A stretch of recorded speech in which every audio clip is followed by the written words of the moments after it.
તો 1 એપ્રિલ 2026 એટલે કે આજથી આવકવેરો, ટેક હોમ પગાર, રેલવે ટિકિટ, ફાસ્ટેગ અને ક્રેડિટ સ્કોર સાથે જોડાયેલા કેટલાક નિયમોમાં ફેરફાર થયો, જેની અસર સામાન્ય લોકો પર પડશે. પહેલા આવકવેરા વિશે વાત કરીએ તો આઈટીઆર ફાઇલ કરવાના નિયમોમાં ફેરફાર થશે, જે 1961ના જૂના આવકવેરા કાયદાનું સ્થાન લેશે.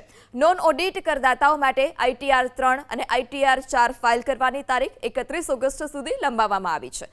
કેન્દ્ર સરકાર તરફથી 4 નવા શ્રમ કાયદા 1 એપ્રિલથી અમલમાં આવવાની ધારણા છે. જો કે હજુ સુધી કોઈ સત્તાવાર રીતે જાહેરાત કરવામાં નથી આવી. જો નવા શ્રમ કાયદા લાગુ થશે તો દેશમાં ગ્રેચ્યુટી સિસ્ટમ પણ બદલાઈ જશે. નેશનલ હાઈવે ઓથોરિટી ઓફ ઇન્ડિયાએ ફાસ્ટેગ વાર્ષિક પાસની કિંમતમાં વધારો કરવાનો નિર્ણય લીધો છે. વાર્ષિક ફી જે હાલમાં 3000 હતી તેને વધારીને 3075 થશે.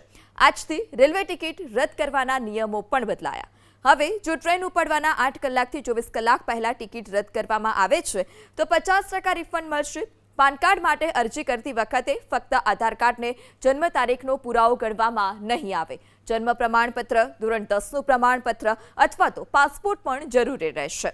ભારતીય રિઝર્વ બેંક ઓફ ઇન્ડિયાએ ફરજિયાત બનાવ્યું છે કે બેંકો સાપ્તાહિક ધોરણે ક્રેડિટ માહિતી કંપનીઓને લોન સંબંધિત ડેટાની જાણ કરે.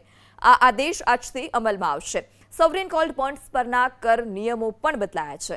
જેમણે આ બોન્ડ્સ રિઝર્વ બેંકને બદલે સેકન્ડરી માર્કેટ એટલે કે શેર બજારમાંથી ખરીદ્યા છે તેમના પર 12.5%ના લાંબા ગાળાના મૂડી લાભ કર લાગશે. બેંકોએ એટીએમમાંથી રોકડ ઉપાડ પર પણ મર્યાદા જે હતી તે લાદી દીધી છે. યુપીઆઈ કાર્ડ અથવા વોલેટનો ઉપયોગ કરીને ચૂકવણું કરતી વખતે સુરક્ષા તપાસ વધુ કડક બનશે.